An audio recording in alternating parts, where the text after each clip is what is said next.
going this way. Get some shade, I'm happy.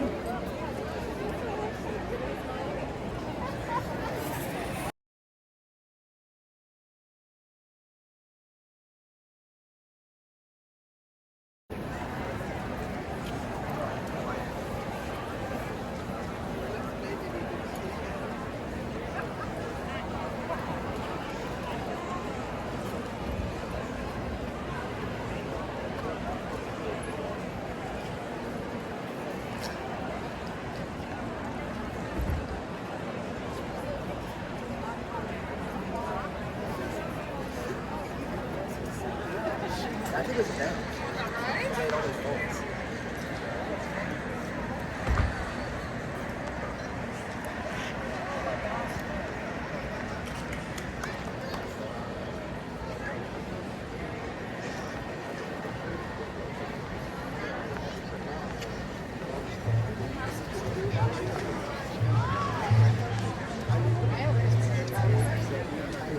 He's the one that's really,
that's my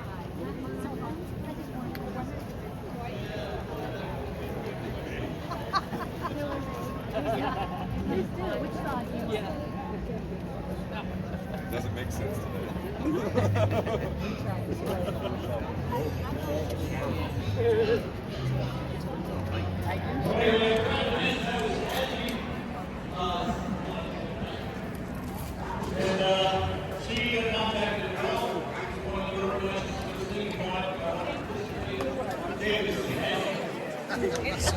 Sorry.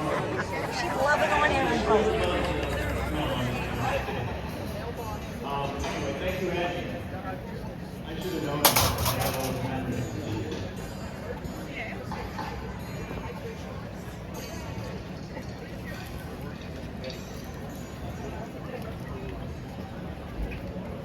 Good process. Yes, good process. It is. It really is.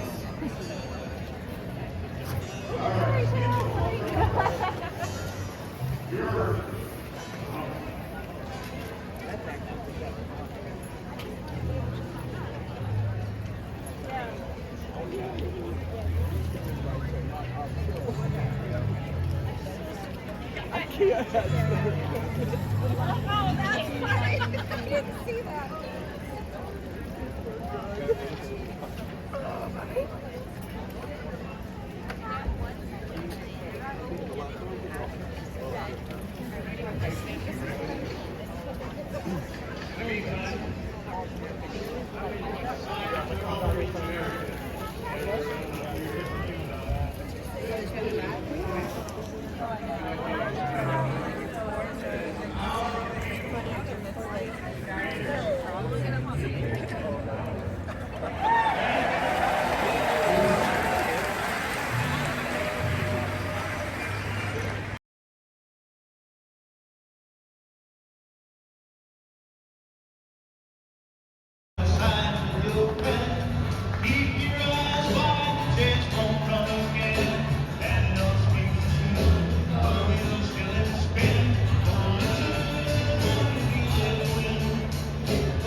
And I am just so proud to see so many people here today. So thank you all for coming.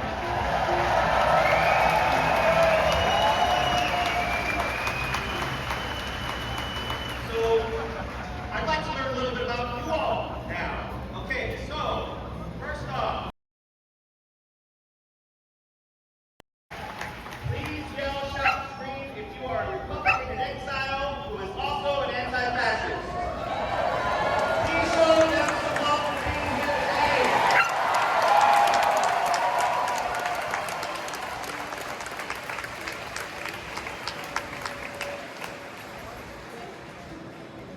One last question. Please shout, scream, yell if you are under the age of 35.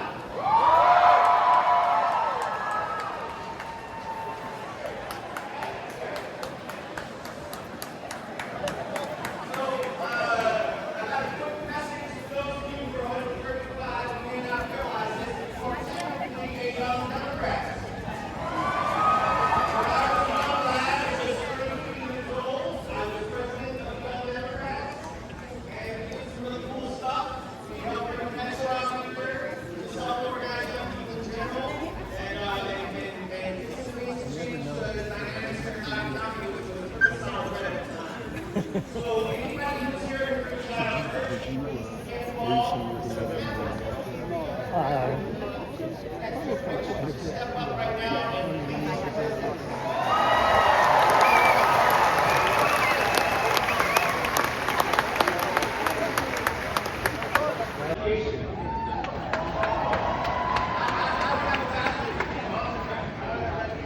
That's really awesome, really cool. I did take a class on audio, and one thing I know is that if you are holding your signs while folks are speaking in the park, you're in the back.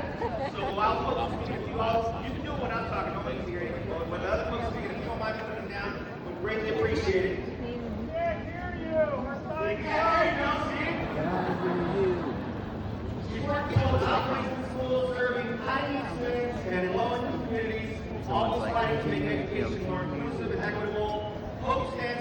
side here. The rest of the world here, dude. Give it up for Coach.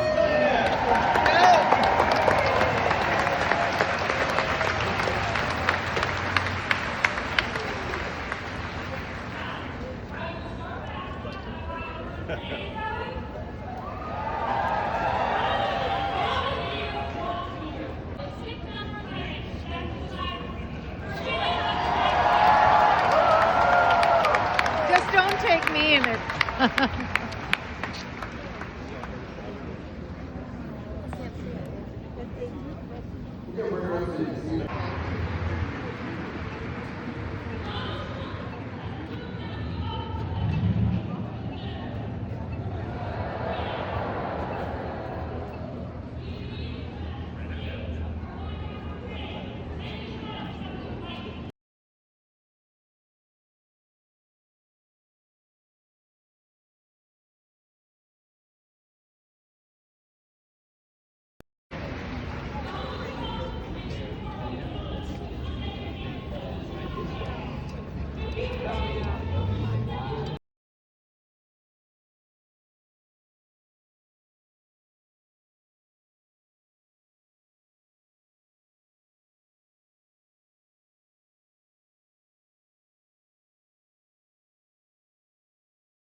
Did he move?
You know, our system of laws are under threat.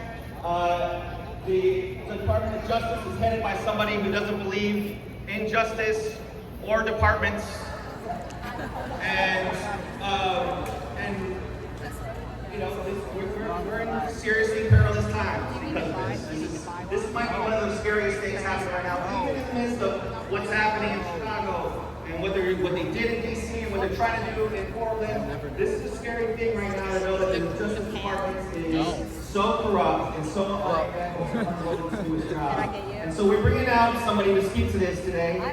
Glenn Kirchner was thank you. Give it up for Glenn, for those who know.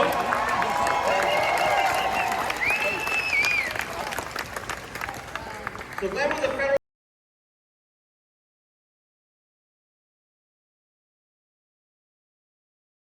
as you just heard, I'm a former career prosecutor. Started back in the 80s as an Army JAG prosecuting court-martial cases and handling criminal appeals. I left the service. I joined the Department of Justice, where I spent 24 years primarily handling murder and RICO cases in the courts of Washington, D.C. So I'm a rule of law guy. To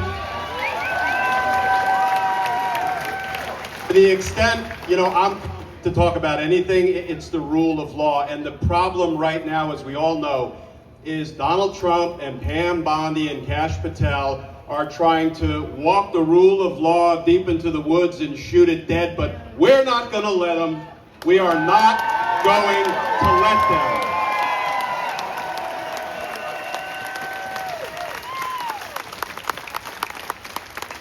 And there's a lot of darkness, right? I call it the Trump-induced darkness, and it's everywhere, especially if you watch corporate media, legacy media, you see the focus on it. So I want to do two things today. One, I want to talk about the rule of law, and two, I want to talk about the points of light because they are out there. They are out there. And first and foremost, I don't think we appreciate that the federal bench, the federal judges, the federal courts are points of light.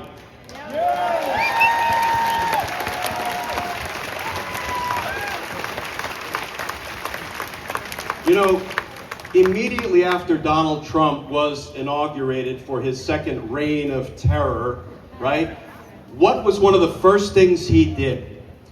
He picked up a Sharpie with those tiny little hands of his, and somebody put a constitution under his nose, a document he has never read, and he took that Sharpie and he tried to cross out the constitutional guarantee of birthright citizenship. And do you know, it was on January 23rd, 3 days into his term, that a Republican-appointed federal judge named John Coffenauer stood up, spoke out, stood strong against Donald Trump's lawlessness and unconstitutionality, really in the only way a judge can, by issuing an order, a ruling, a finding, that what Donald Trump did, trying to cross out the guarantee of birthright citizenship, was, quote, blatantly unconstitutional.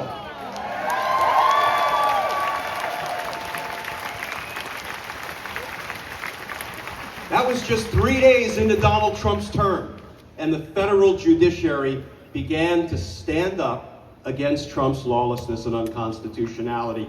And then in recent weeks, what have we seen? We saw a Trump-appointed judge, Karen Immergut, out in Oregon, tell Donald Trump, no, you will not deploy soldiers to the streets of Portland.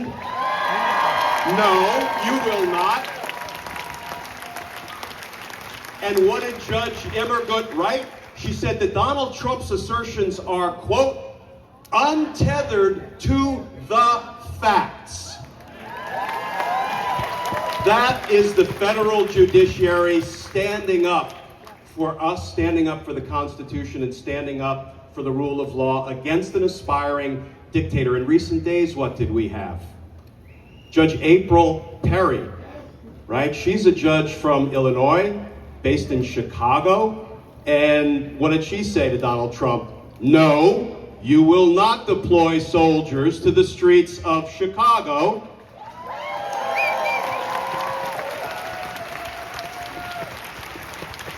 And she also said this. She stood up, she spoke out in the only way she can in her ruling, in her order. She said, Donald Trump is adding fuel to a fire he started.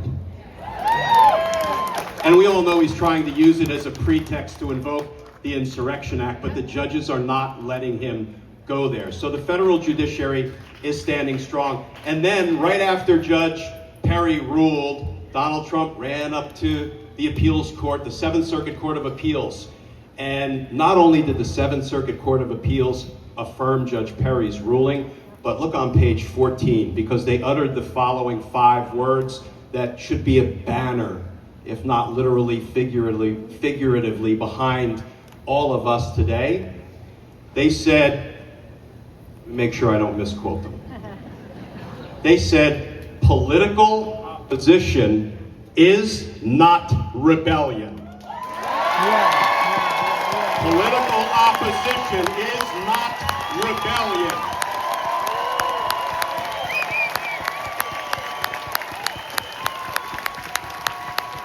We don't hate America.